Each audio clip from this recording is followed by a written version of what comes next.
American.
Give everybody a chance just to settle themselves.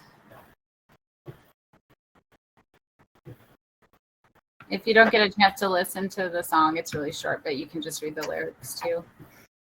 Think about it. I don't think Marion's going to be here today. She's in Italy for the next couple weeks. Is that right, Dad? That's right.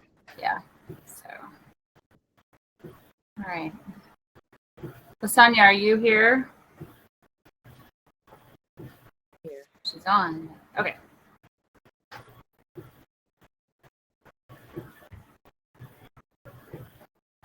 don't know that I hear you, but if you need to talk, just talk.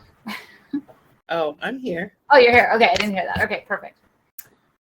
All right, let's go ahead and read through the conversation agreements. Let's just go around and read them. I'll start, and then Dad, and then Jolinda, and then Lasagna. So, confidentiality. Maintain the privacy of individuals' thoughts and experiences shared within the circle. And I'll just reiterate, I am recording these. If you don't want them to be shown to people, let me know. This is just so people can see what they look like for this initial start. So if you don't want that, just let me know. Go ahead, Dad. You're listening. Listen attentively and respectfully to each person's perspective without interrupting or trying to formulate a response before they're finished speaking. Sharing. Share from your own experiences and feelings using I statements and avoid making generalizations or assumptions about others. Yours sounds off, Lasagna. Curiosity. Come with a genuine desire to learn, explore, and understand new things. Responsibility. Take responsibility for your own learning and growth and be willing to reflect on your own biases, assumptions, and experiences. Commitment. Remain committed to the goal of healing, growth, and understanding.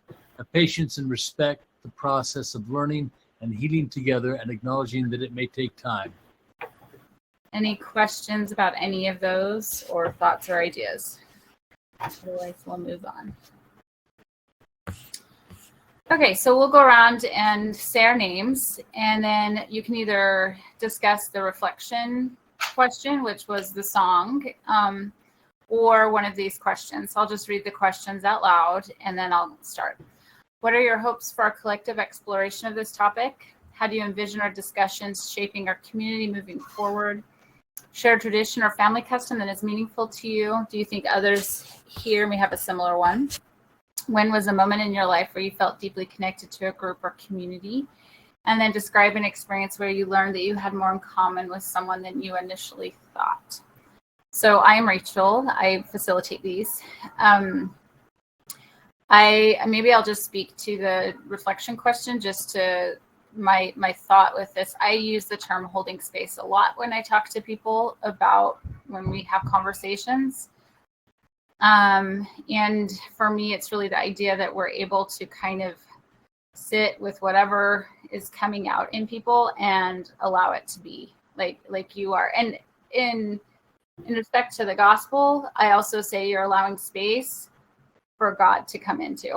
So whatever comes out, you're then just, it's a silent space or just a space that you're holding another person's emotions that then allows the Spirit, I think, to move through.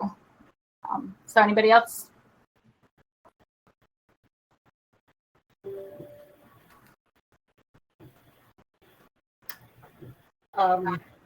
Number 5 in the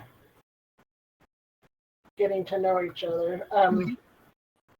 I don't know that I have an experience to share or describe. It's just, I find that everyone I meet, I like to talk to them and find out a little bit about them. And in my older age, I'm realizing that I just find that I benefit from learning from other people and meeting other people. And in my older age, I've realized that I think it's a good thing to have people realize that they do have things in common. And I think it can help with a lot of things, just misunderstandings and assumptions and things. So anyway, gosh, that makes me feel like I've maybe been doing something right during my life. There you go. Accidentally stumble across something like that. Thank you. And Rachel, what is the topic that we're addressing today? Oh, yeah. Well, I'll flip through here real quick. Leaning into awe and growth is the topic. Yeah, okay. Yeah.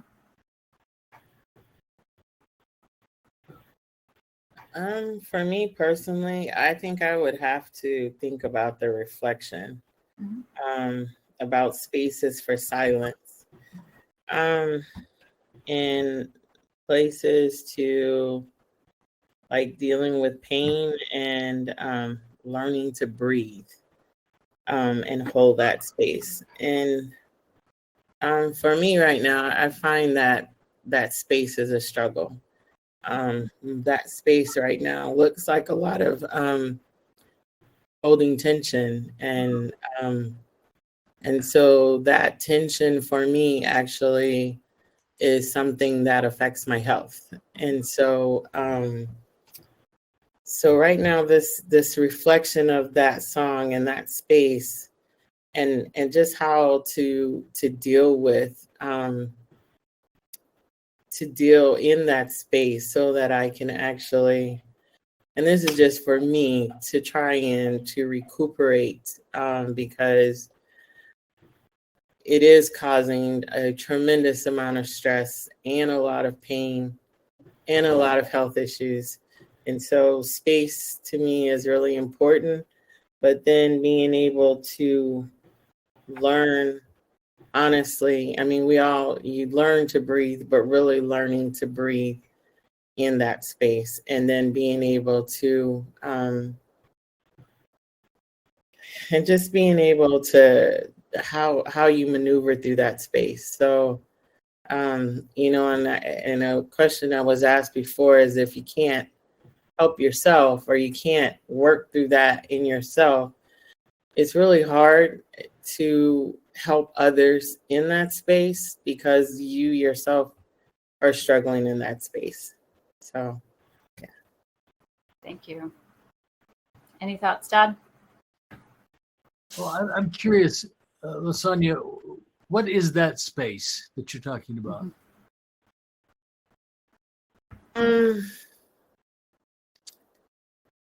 Right now, that space is coming to realize, I don't know, how do I say that? It's coming to a reality that you saw things, but you didn't really think they were the way you thought they were. So things are being verified and confirmed in a way that's really hard to digest. So, and as I said, I'm experiencing that within my wards with leadership. So I'm really struggling in that space right now, and I'm trying to maintain a good mind and not to be bitter, and just trying to remember, I guess my space is trying to find comfort in the Savior, in the fact that I know that he went through these things. And so it's just trying to find that comfort, and it's trying to digest, is this really real? Like, is this happening? You know, I've been a member for 30 plus years. And I have seen an absolute backwards dive in things compared to when I started. And so that is really, it's a struggle. And so it's just trying to find peace in all of that, you know, and just be okay. And the only place that I really find that, I mean, I've been finding it in the groups.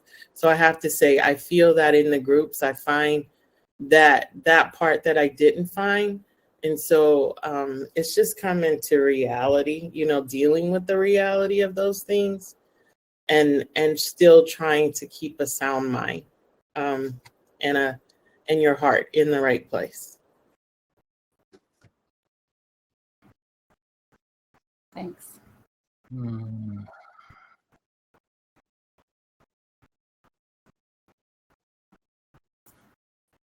you have anything else that you wanted to say, Dad? Well, You don't have to. this just, Lasagna speaking, it just reminds me that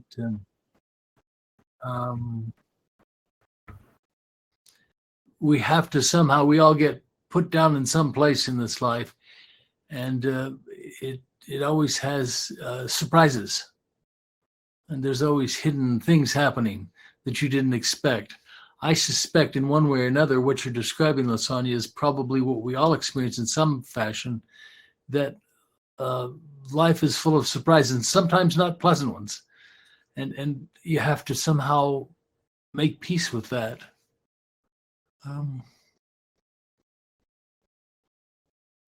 Or reject it, I don't know. Move someplace else. I think this will be a good discussion for that particular thought, actually. So, okay, I'll go ahead and read. I don't know if any of you are familiar with Faith Matters, but I actually pulled this quote from a podcast. It's a podcast. They do a number of things, but this is from a podcast that they actually did. So this is where Audrey is the girl that's speaking, and I don't know if it's Datcher or Dacker. I'll say Dacker is the other person that she was interviewing. So Audrey says this: I feel like when you're in the part of your faith life where you're that decay stage and things are breaking down, it's so hard to see what's really happening. It just feels broken. Talk about how you would find awe in that really difficult, really destabilizing, dark part of life. And he says this: we have to embrace mystery. We have to live with uncertainty. In being destabilized in our core belief systems, we have to actively follow awe and the mystery and sense the evolution of our core convictions, our sense of faith, our beliefs, and we'll arrive at new forms of conviction. And her response is this: so when you feel anxiety creeping up because there's uncertainty, you can always choose leaning into awe as opposed to being safe. There's definitely this impulse where I can hunker down and retrench and not look around. I love that you can trust that growth is always on the other side. So it was from a discussion on the Faith Matters podcast called Your Brain on Awe. So let's do question number 1. And I actually feel like you mentioned, Lasagna, I feel like your experience was probably an answer to this question, but we can all chime in here. Have you ever encountered situations where issues of race or ethnicity played a role in destabilizing your core belief systems or challenging your faith? And can you share your experiences?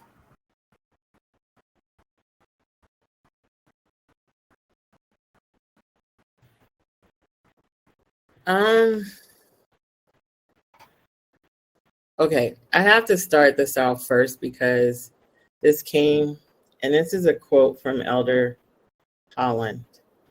And right now it came, honestly, right now at this time that I'm going through this, but it's just meaning more. And it says, faith means trusting God in good times and bad, even if that includes some suffering, until we see his arm revealed on our behalf.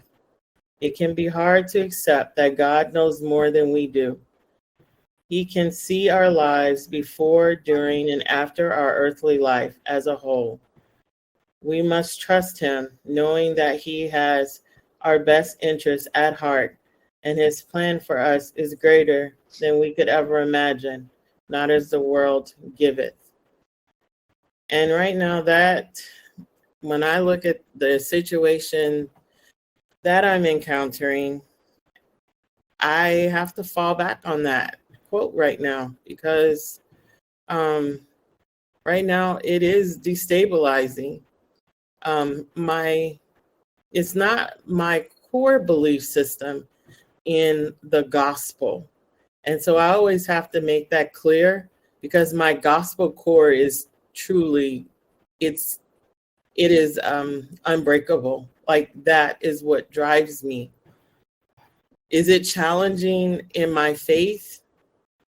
I don't know if it's challenging my faith or if it's more or less just being able to endure it. I can't say that it's strictly a race thing or ethnicity. I think it has more to do with poverty and oppression and expectations that are not real. I feel it is very government oriented, like the way the gospel is presented as Jesus Christ did it. I feel like our wards, in my case, are stepping away from that. I feel like people are being judged and discriminated because of status. That could be racial. I can't say that it's all racial because I really don't know what's happening to others, but I'm assuming, okay, and this is my assumption, that there are others that are in positions like I am that are also suffering. So I don't know. So that's my part when I think about that. It could be race, because most race, African Americans, a lot of us are in a poverty state, but we're not the only ones. The Native Americans are, so that's why I'm saying that's what I think. So that's my feeling.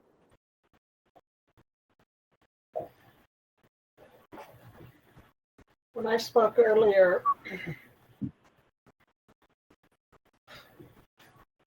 I'm still living in my white supremacy, and I'm trying not to. So these discussions are helpful for me to realize that I need to come out of my comfort zone and realize that the things that I find easy are not for everyone, because I'm treated differently. I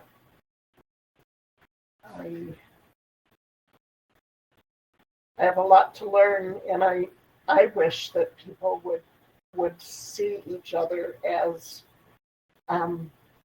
children of God, and that's it. Not have those any barriers like you talked about too, LaSonia, with whether it's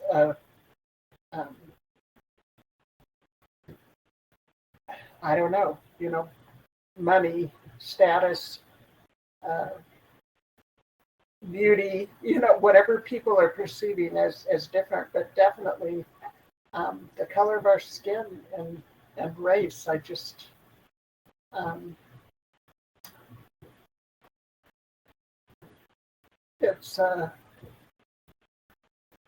it's very disturbing, and it should be. I wish more people would feel that inequality and bias that they have, and change it. The gospel is the gospel of change, and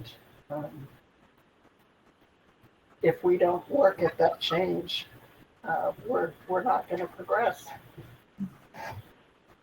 Thank you. I think we're kind of touching on this idea when I hear these things and we talk about, race or poverty or things that are easy for some people to not see. And then when we sort of start to bump into it, it does feel destabilizing because all of a sudden we feel uncomfortable, right? Like it's not the way the world is supposed to be, or there's something about those situations. And I know I've bumped into that in regards to race. I've bumped into that in regards to a lot of different things that all of a sudden I see, like I'm looking at something that's hard to look at and to digest and even to understand to a certain extent. So I do feel like there is a destabilizing feel to that when we are bumped into this. Yes, health also. Yes, exactly. And it's easy to not look at, and it's easy to run away from because it feels uncomfortable. It does feel very uncomfortable to all of a sudden be hit with something that you didn't see or understand before. And it is uncomfortable. And I guess I could say I've done that often. like it's something I've done often. You bump into something that you hear or see or begin to understand, and it is uncomfortable. I find, and the reason why I started with that reflection on holding space is that if we then can actually take that uncomfortable feeling and just sit with it for a little bit in whatever way you want to define that, that's helped me to just be able to kind of like hold space for people when and ourselves even. Like LaSonia, I think you're trying to hold space for a lot of things actually, but creating a space where you can feel uncomfortable in and try and rearrange the way you thought life was supposed to be or the way you thought life was. And that's definitely it's happening and has happened with race, but it happens across the board in a lot of spaces. So.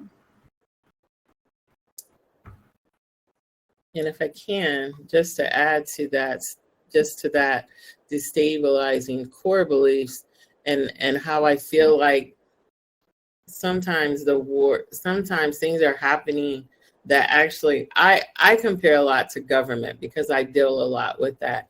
But I heard something today when I had to go and seek assistance for heat. And I heard something really disturbing about that. And I thought, that is really amazing that the world, even world organizations, do not see the need for people to have food, heat, and water. Water, and food is not a necessity. And I'm like, how is that possible? So it's okay for people to freeze.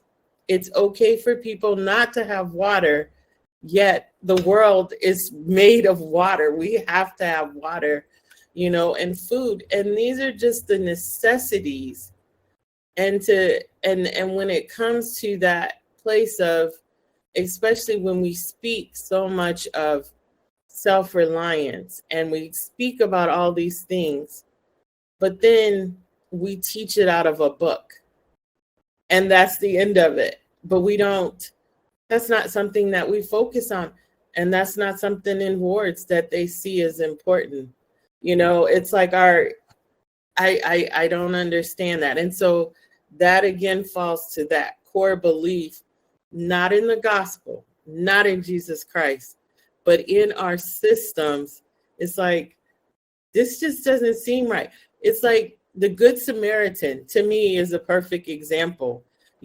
God, I say it was God. He took the person that was down, took them somewhere, and even if he had to leave them, he still made it that if there was something that was needed, that was important. And I feel like we're stepping away from that. So is it affecting race? Is it affecting people in statuses that are not high or whatever it is? It is. And then does that become challenging to your faith? It does, because you see Jesus, you see God, and you see these things, you know how they should be, but that's not how it is. And so then does that challenge your faith tremendously? Because you're going, God, really? You spend a lot of time questioning and doubting, especially when you're doing everything that you've been asked to do. And you're still being destabilized by those that should be supporting you. So sorry to speak so much on this, but you're living it. Yeah. We all are to a certain extent, but yeah. Any thoughts? Yeah. Oh, go ahead. I'm sorry. You're good. Go ahead. it's much easier. I have observed and realized for if you have, it's easier to give money than it is to give of yourself, to actually get invested and involved in helping. And that's where, when you mentioned the Good Samaritan, he didn't find somebody and say, here's some money, take care of that person, actually took care of him himself. And that is harder, but it's some of the hard work that we need to do. If it's easy, it's not enough. Any thoughts, Dad? Yeah, lots of thoughts. I just remember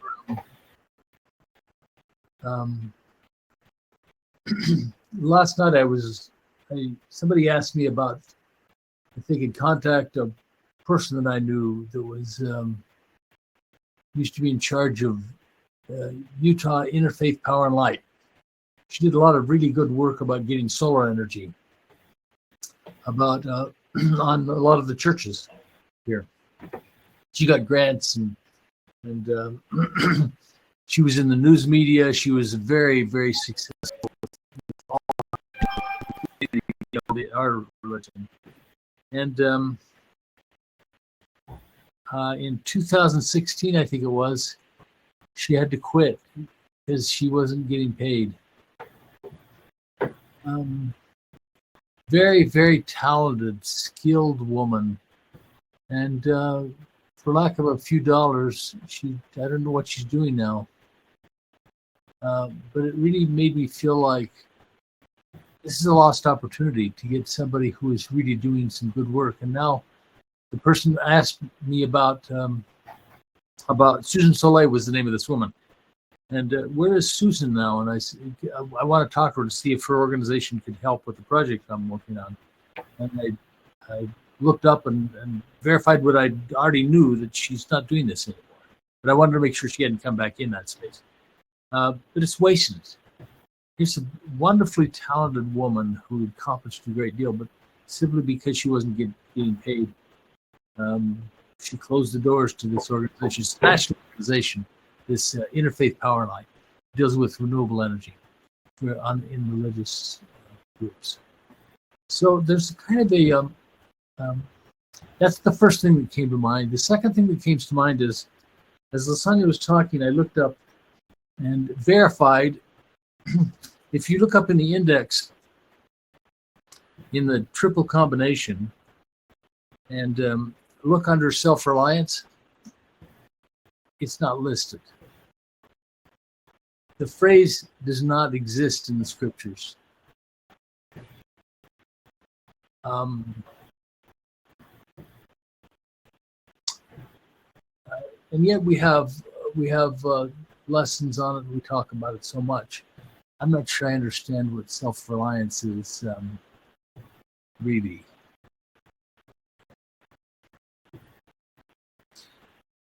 We all rely on other people, every one of us.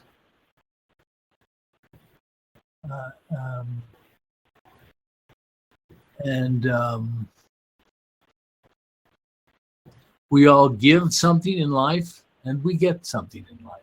And sometimes what we get is not enough. I think of this Susan Soleil. What a great gift she is to this state. And yet, it wasn't enough to fill her basic needs.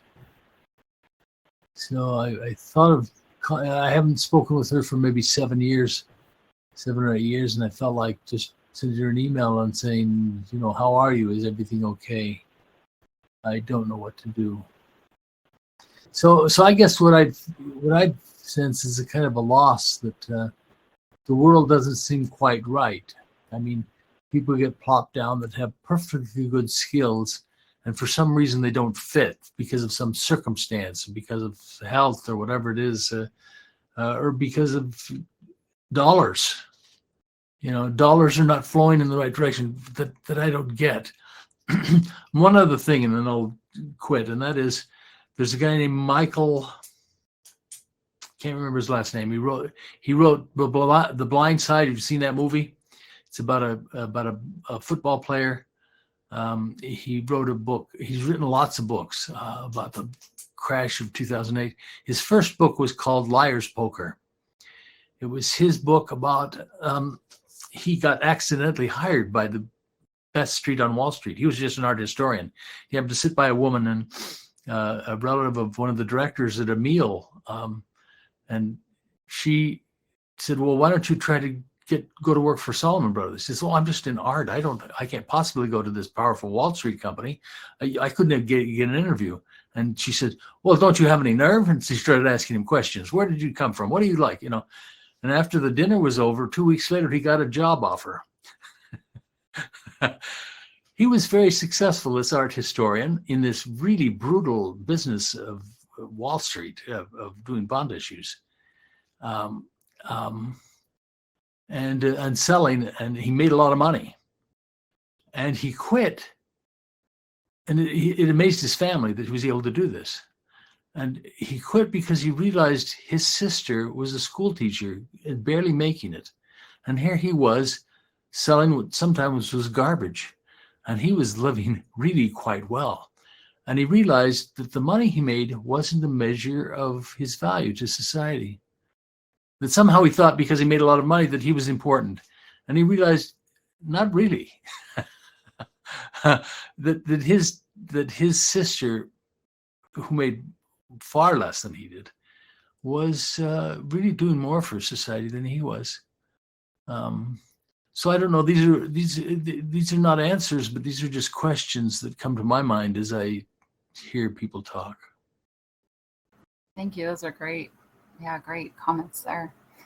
Let's look at question 2 and 3 together. And since we kind of moved into a related space, but a little bit different than just race, I think what we're talking about really here is power dynamics, right? Those who hold more power or privilege over some other group of people, race being one of those ways of doing that. So maybe when I say race-related issues, kind of, I think we've moved into this is possibly just a power dynamics issue, where there's lots of different ways you can look at that. So Audrey mentions the impulse to hunker down and retrench during times of uncertainty. How can this impulse affect the willingness to engage with race-related issues, or just when we're faced with kind of power dynamic issues within faith communities, and what can be done to overcome it?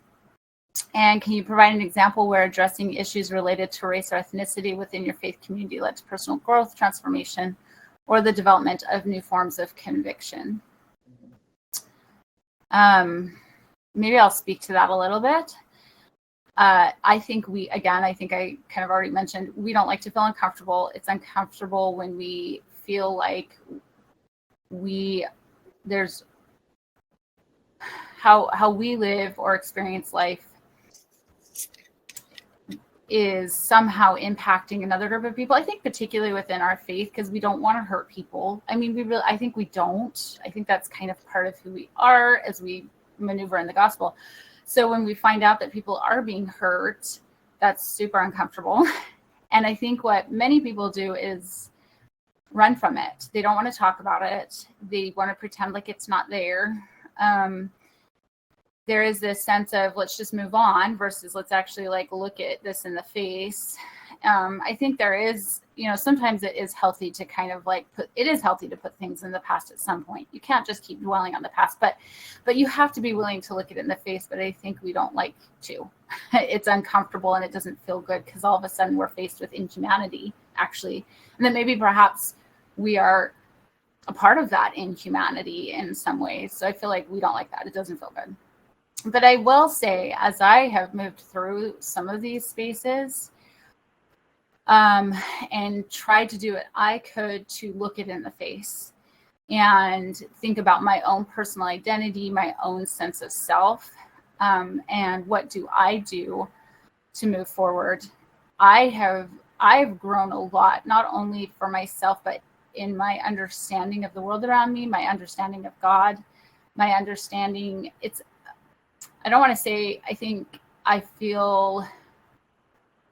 guess maybe there's the difference between feeling like all is well, right? All is well in Zion versus, okay, all is not well, but there is a sense of God being in this work as I put myself into places that suffer, as I put myself into people's lives and say, I'm here to walk this with you, because I can't always do a whole lot other than I'm here walking with you. So it's not an all is well feeling, which I think we like, but it's more of I am facing suffering and I'm walking with you in this suffering. And I don't think I can ever fully take that on. I can't fully understand everybody's suffering, but I can walk with them and I become a different person. I understand God more. I understand Christ more. I understand it's a different sense of peace than the all is well feeling, which I think we would rather have sometimes, but isn't really complete or full. So maybe it's more of a fullness that I feel as I move forward. For me, this impulse to hunker down and retrench, actually for me has been for me to put myself out there, like where I have seen the lack of, the lack of African Americans in the wards, and seeing their struggles and the same pains, and knowing that there is blessings in the gospel, there's healing in the gospel, and knowing that if I wait for the missionaries to go do it, or if I wait for someone else to do it, are, for example, looking at, okay, poverty and oppression seems to be a big issue.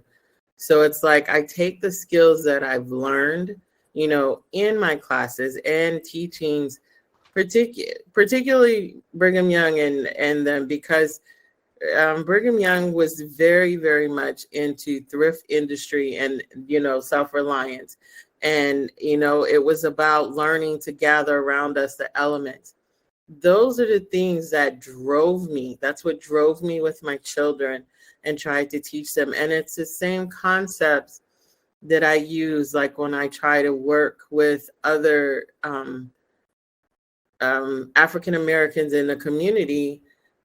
It's a willingness to engage them, to almost help them to come up to that, to a place that they don't have to experience that if they join the church or if they come into the organization, they can stand on their own. And that's the thing right now for me, is being able to stand on your own. And the only reason I found that I have to push myself is because I would just see it all as in vain. Like it's an advocacy right now that I could easily just say, you know what, forget it. I'm not going to do it, or I'm going to be angry and bitter. And that's why I said, for me, the biggest thing is I don't want to be bitter, but I would be bitter if I wasn't trying to help. And I feel like that is the Samaritan part that I can play, because I can't understand it.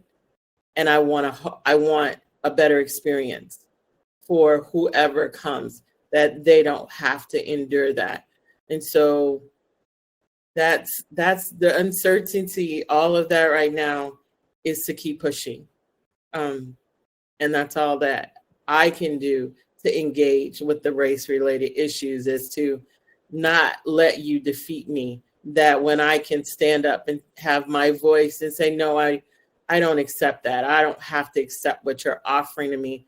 And it's taken me a long time to get there, to be able to say, no, I don't have to take that. And I think that once you can start saying, I don't have to take that empowers you in and of itself in being able to address the other issues. Gosh, that just makes me want to cry. I'm sorry.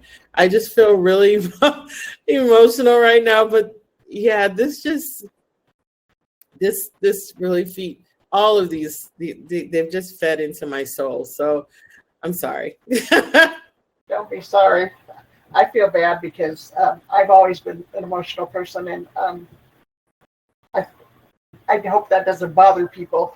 I mean that tears come easily when tender things are talked about. But I try to think how our Heavenly Father feels sometimes. Watching how we treat each other and how that must break his heart. But I know that we can only take like what we learn with us to the next life. And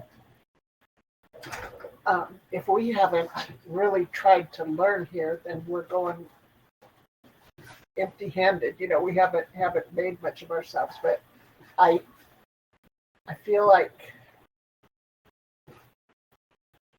well, Lasonia, you said you get to, if you need to get to the point where, like, I don't have to take what's being given to me. So many of us need to learn that we're giving that and we don't even know it.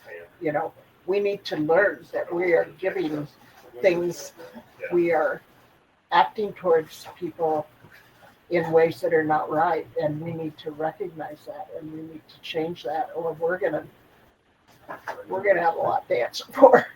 I guess what I'm saying is some of these unfortunate experiences that people of color are having are going to make them a lot more prepared to go to the other side than those of us that are choosing to remain oblivious or not embracing change of any kind. Does that make sense?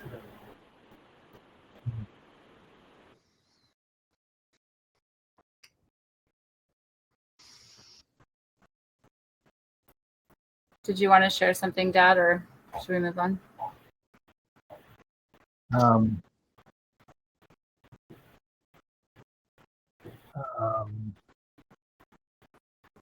a number of things are just flowing through as both of you have spoken and going through my head. It's really important when somebody feels persecuted or alienated for race or any other cause. I'm not sure we can always get rid of that. What I hope we could do is stand up. If someone is not being treated fairly, if someone is having difficulty, if someone is being belittled, and you see it, to stand up. I think of one story, a couple in New York City, this is years ago, where a husband was very prominent in his field. He was very well known, and his wife was a bit shy. And he was always very polite in public to his wife. But behind the scenes, he was absolutely brutal. And no one knew this. So the wife was shaken because she had no confidence in herself. And she didn't know what to do. And they were sitting in New York, and she pointed out the Chrysler Building. She said, "Dear, isn't that a beautiful," as they're waiting for the light to change, "isn't that a magnificent building?" And the husband, thinking that they were alone, said, "You're stupid. That's an ugly building." And again, she was humiliated. What they didn't know is that there was a woman behind them that heard this and said, "No, sir, you're wrong. Your wife is right. That is a beautiful building."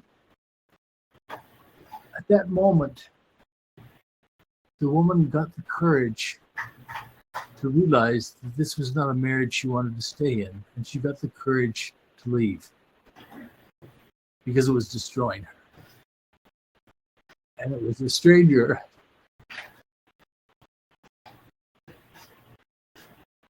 that stood up for her. So I'm not sure what to do with all of the problems we've got, Rachel and otherwise, but it's kind of what Rachel was talking about, to stand by each other when we see an injustice, when we see someone discouraged. But you're that person that says, "No, you're right. I'm with you."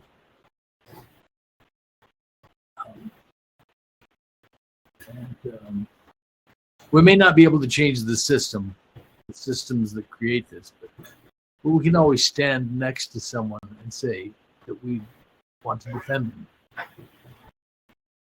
Whatever that means.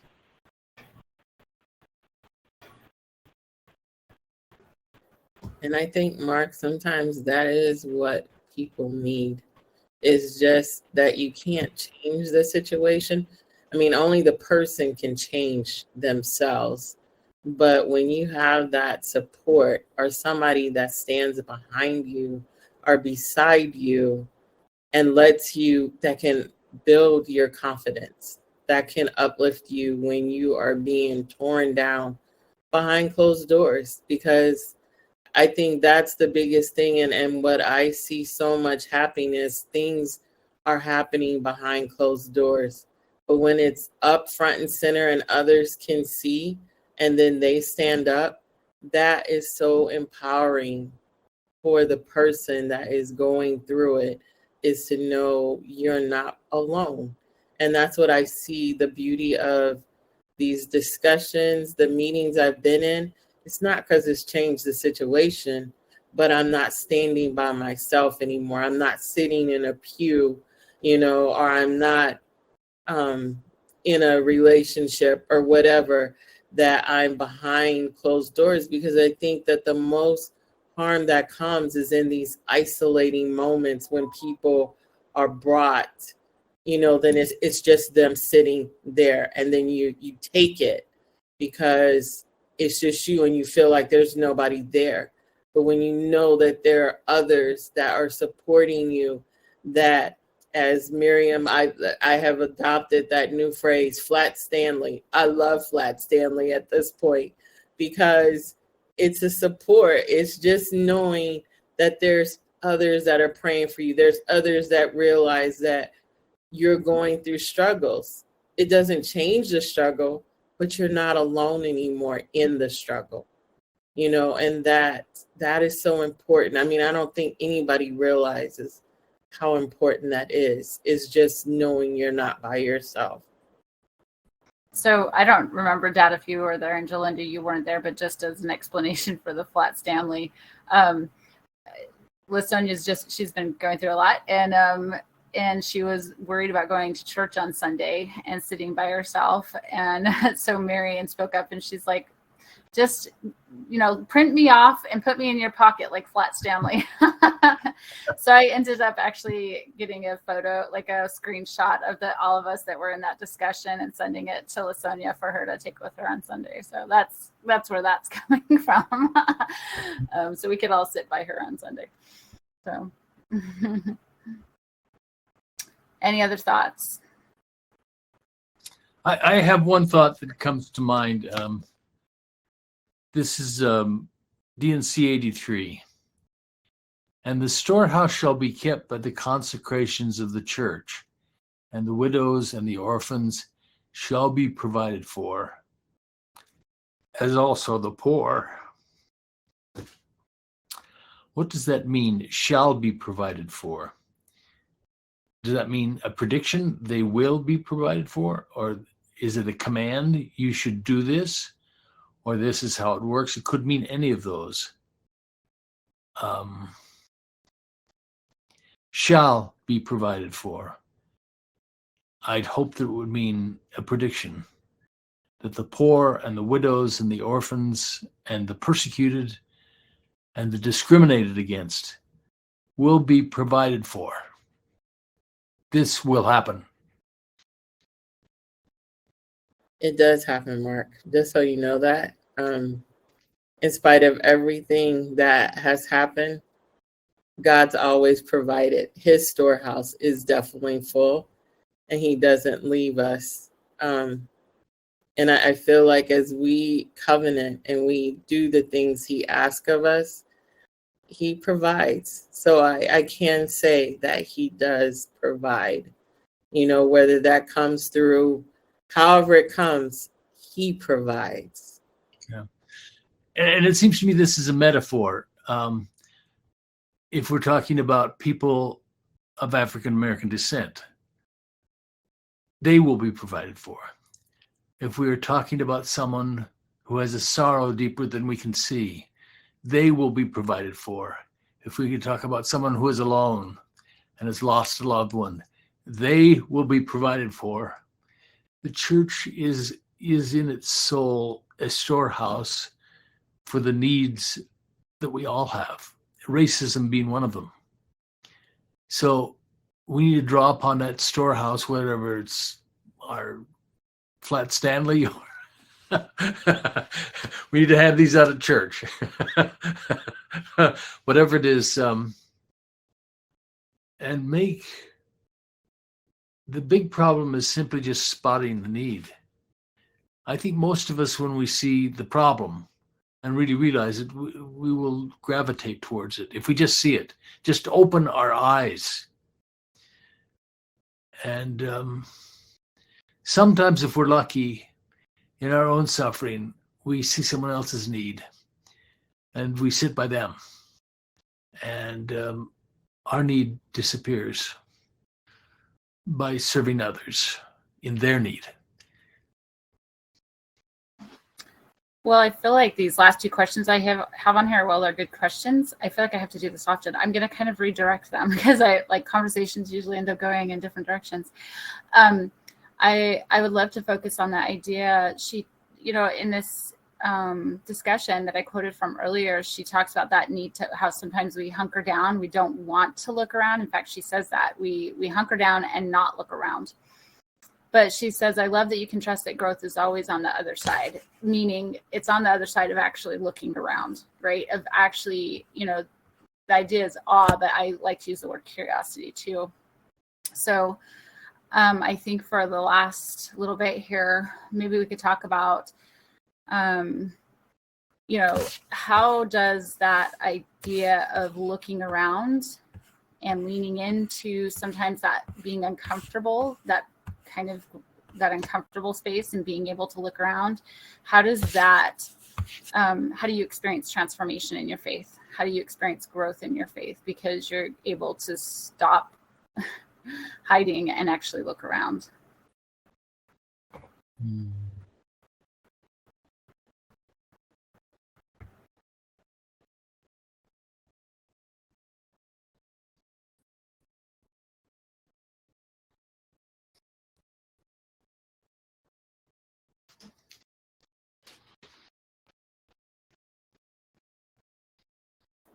Does that look like just showing up? Sometimes going into places that normally you wouldn't go. That's what I've found that I have had to do. And it's taken 7 years to even get to this place, but it meant showing up, letting people see that you're present. Your presence can say a lot, especially when people don't trust you or there's no relationship. When they see you being present in their suffering or in whatever it is that they're going through, then it sometimes softens them.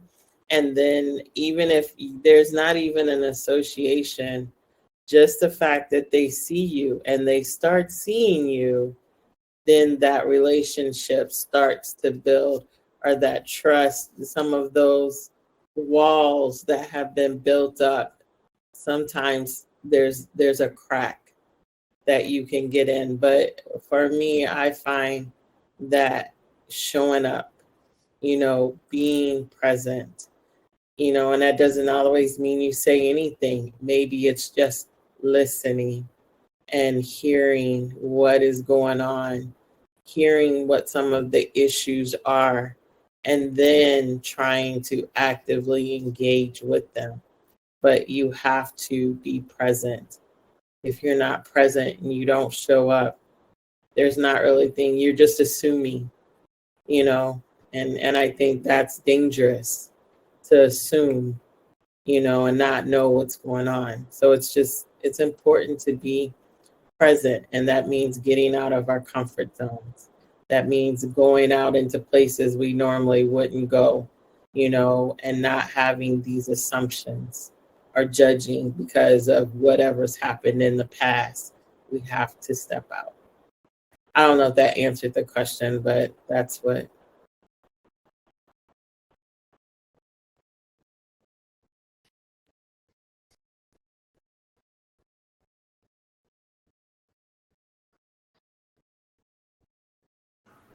I think for me, it's learning how to get out of a defensive mode.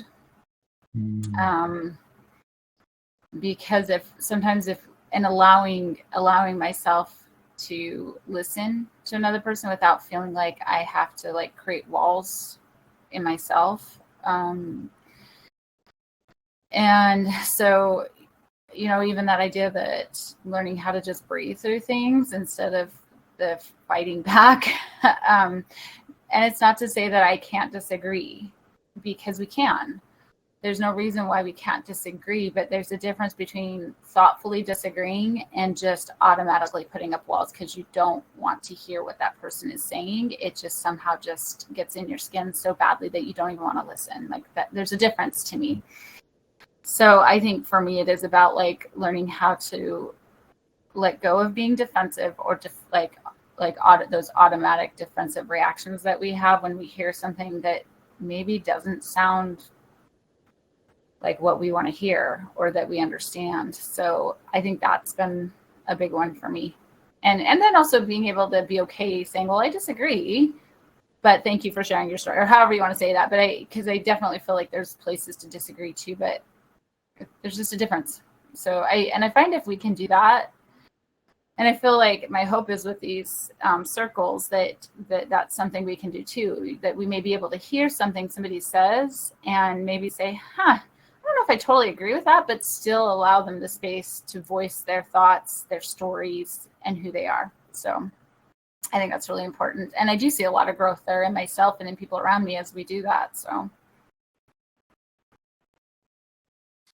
there's a, as you're speaking, I'm these are great thoughts. Being present, listening, try not to be defensive. I'm reminded of former President Obama. As I remember, he wrote a book called The Audacity of Hope, which strikes me as being a remarkable title for a book, because you can't get through life without being beaten down a bit. You enter the room in goodwill and you get robbed. When you said, wait a minute, I didn't know that there were thieves around here. Well, there seem to be thieves in a lot of places, metaphorically speaking. And it seems to me that the audacity of hope is to simply believe that things can be better. To not give up in despair. I see so many people, and I include myself in this, when things are difficult, to simply turn against what you love, to turn as an enemy of your most precious possessions and relationships. And it takes courage to say, I'm going to try again, stand up again, go listen again, try again.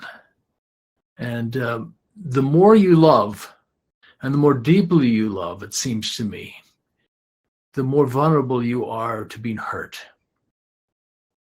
You put your whole heart into something. If you don't care, who cares if they reject you? But if you really care about something or somebody, or that's when you're hurt. It's those deepest relationships, the thing you care most about, that it's easy to turn against. And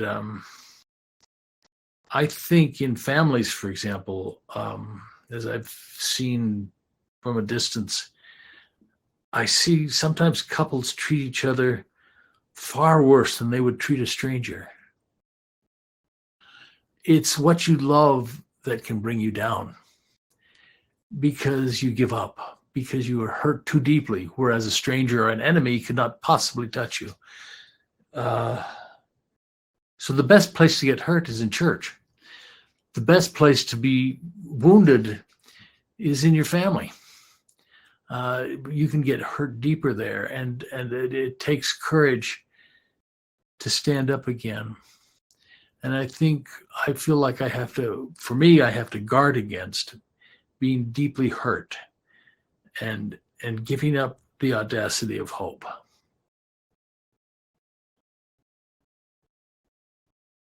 thank you. Yes, thank you. That was so beautifully stated. Mm-hmm. Like, that is a real deal. You're so right. That's beautiful, Mark. Thank you. That really hit it. Mm-hmm. Well, I think I can say that because I live it. Mm-hmm. I have to guard against loving so deeply and getting hurt. Mm-hmm. When your expectation is high, that's when you're most vulnerable. And I think you're right, because that's what happens so much in the church, is because we get offended. Somebody, and then I think we forget, I think that love, like you said, you got to develop that love of the gospel in the Savior, that you can look beyond that. It's not looking beyond, but not allowing those offenses to drive you yourself from the gospel, from that salvation piece.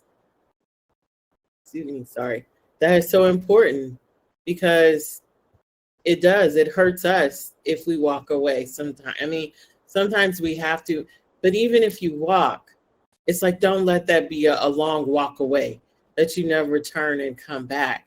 Yeah. And that's the part that I always say the adversary uses, is that if he can get us to turn that way, it's easy for us to turn, but it's really hard to turn back in sometimes. And so that then to me ties back into all the other questions of that hunker down, that, keep pushing, because it's so easy to become bitter and to be angry and be like, and you may be fair in your judgment and in your anger, but is that okay? It's not okay. Even if you stand before the Savior, he's going to still be like, well, what did you do though? How did you handle that? And that's the part that for me is that leaning into that awe is driving me to say, yes, these things are happening. Yes, I don't agree with them. I think they're wrong, but I'm not going to let you tear me away from where I need to be. It's either you rise up, but I'm not going to step down anymore and lose my voice, because everything you discussed today, I lost my voice. I did things that I call it unrighteous peace, where I sat back and I watched because I thought it was being peaceful, but it wasn't. And it hurt. It hurt family. It hurt myself. And it took having to stand up and say, no, I'm not going to take that. I didn't do anything wrong. I don't deserve walking on eggshells. I'm not going to lose my voice anymore so you can be okay. And I just think that that's what for me, that's what it's had to be, is basically retaking my voice back. That means I'm going to walk into church and I'm going to sit in that pew and I'm going to take my sacrament and I'm going to look you in the face, just like you look at me. And I'm going to let you be uncomfortable. And even if you're not uncomfortable, that's okay. But I'm still here. And I think that's where it all comes, is saying, I'm going to be here. The book that Alice has talked about, you know what? My God, he calls me and I'm here and I'm going to be here with you or without you. And that's where I think our strength has to come, is being able to hold on to that peace and finding that peace in Christ and whatever, that through all of this, that's where our growth and our transformation and our development and forms of conviction come. At least that is what it's been for me. Thank you. Jalinda, did you have anything you wanted to add to that? Okay. Let's move on. So what is one personal experience or story shared today that resonated with you, and why? And then as you listened to everybody's experiences, did you notice any common themes or shared emotions?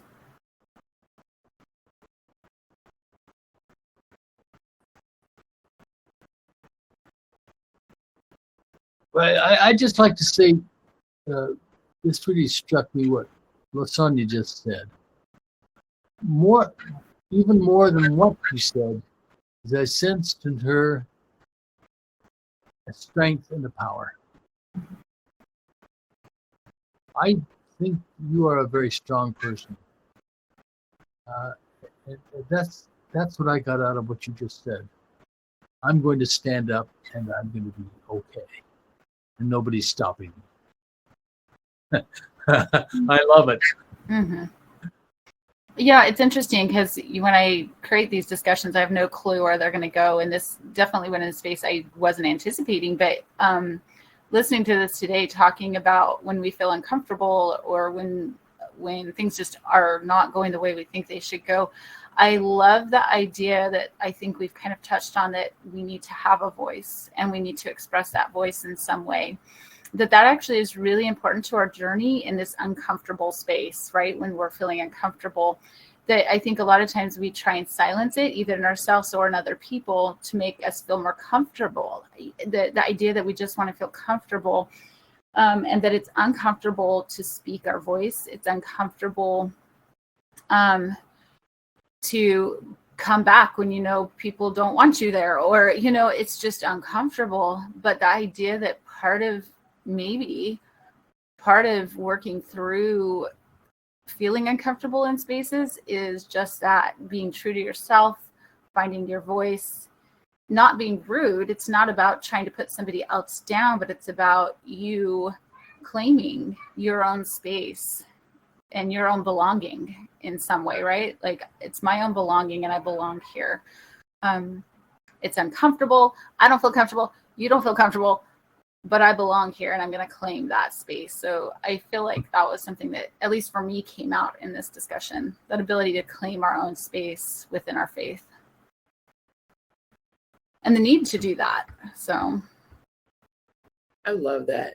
When you always say about personal experience, I can never share one, because through the conversation, everything resonates with me, and it grounds me and it uplifts me. And so I can never say, so you shouldn't say what one personal experience or story shared today. You should just say, what's resonated here for you today? Because for me, I've heard so much, and it's so powerful and inspiring. And every time I come to the circle, I feel a little bit more uplift. I think it feeds into that voice, that empowerment. And I love it. Again, thank you for creating the space, and just thank you for everybody's comments, because the conversation, it is empowering, very much so. I'll change the question. I'll take out the one personal experience. We'll just say what resonated with you. I agree, actually. Yeah.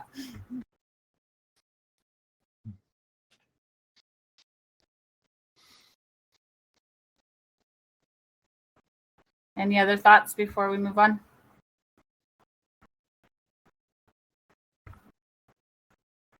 Okay, so based on what we've heard and shared, what's some concrete next steps that either as an individual you want to take or that we could do together?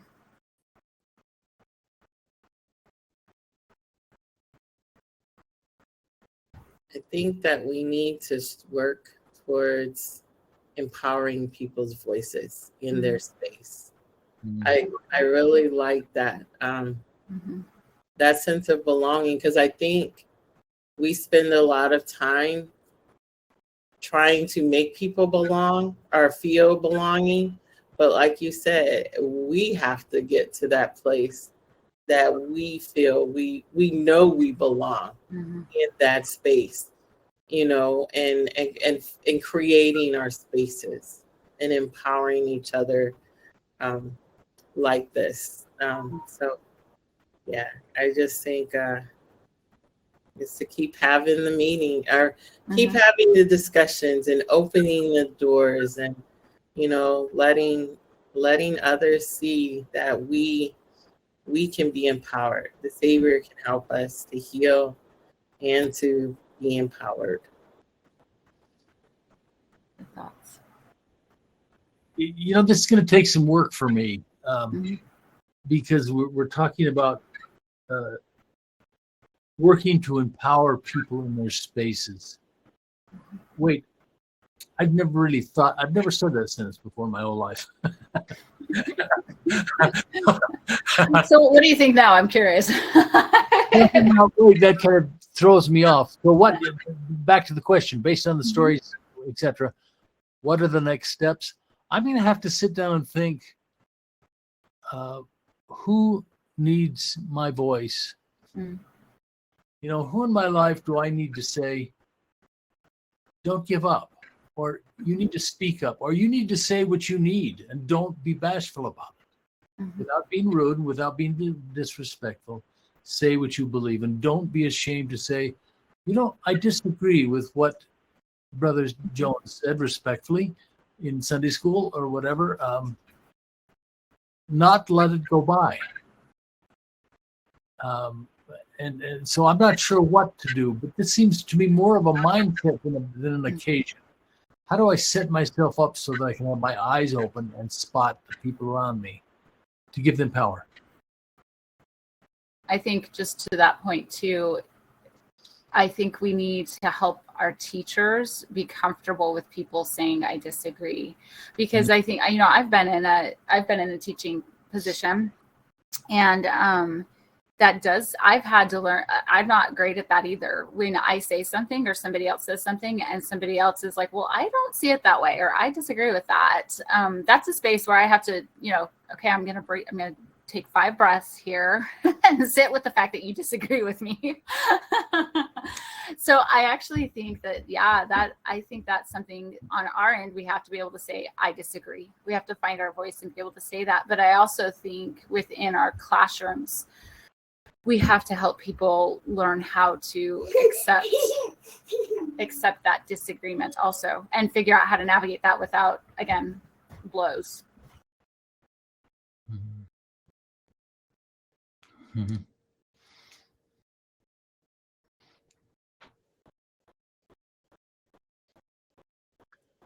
Or at the very least, we need to bring boxing gloves to church, so we don't injure each other when we get in a fist fight. Oh yeah. I had a friend who's Jewish. She comes from a Jewish tradition, and she would explain to me how, she was very, so I'm just saying this from my memory, so I can't say if this is accurate or not, but this was how I understood what she was telling me. She came from a very Orthodox Jewish community, like very Orthodox. And she said so girls weren't allowed to go to the synagogues, that the guys, so still, that's kind of how they functioned. And so she would say, though, there was like, after they, during their meetings afterwards, there was like, they would be smashing things. Like they would get so into this debate. I don't know if we need to get to that point. But that just reminded me of that. Like that was part of her culture. That was just a part of how they did things. And it wasn't seen as bad or wrong. I don't know if that's, again, the best way to do it, but yeah. Another thing, Marvin, there's something about Judaism I like, and it's because they don't have a single leader. They have lots of different. Look at the Talmud, and it gives Rabbi so-and-so says this. You can get a divorce if your wife burns the eggs for breakfast. You can divorce her. And another one says, no, you never get divorced. Another says, well, you have to do something pretty serious to get divorced. And they left them all in there. Mm-hmm. They didn't erase them. And his view was, anything spoken inside of the house of faith is permitted. You can't throw rocks if you're not in the group, but if you walk into the group and you say something, it's okay. Right. You listen and you respectfully disagree. I think we're too polite, but we don't think that we can have differences of opinion. Afraid, there is such a fear. If you say black, like when you're in and you start talking, there's an immediate, you can see the drawback, you can feel the drawback, or everything is, you're throwing the race card. This isn't anything to do with the race card. I mean, that is thrown around so much. Or you're calling me prejudice. No, I'm not calling you prejudice. We're having a conversation. And I think that is something that we really have to get away from in order to even open the door to have a conversation. Just because you're talking about something black or you're talking about anything of culture does not mean that that you're upset or angry with the person. It's like, look, no, this is the way it is. These are some of the experiences, and we should be able to talk about it. And it should not be a cringe point, because a lot of times that is the way it is. Or it's, are you calling me racist? No, I'm not calling you racist. This is a part of history. Like, I think it was you, Mark, that said we need to accept these parts of history because they are part of history. You can't take them out. They happened. You should be able to talk about it just like you talk about everything else. I mean, the scripture is the perfect example of history. We don't take out this piece or that piece. Oh, no, we're not going to talk about that part. We talk about all of it. So it should be the same. It's still history. Some are pretty horrifying too, yeah. Right.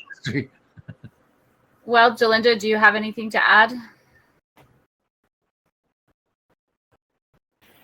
I'm trying to learn to listen more and That's learn. fine.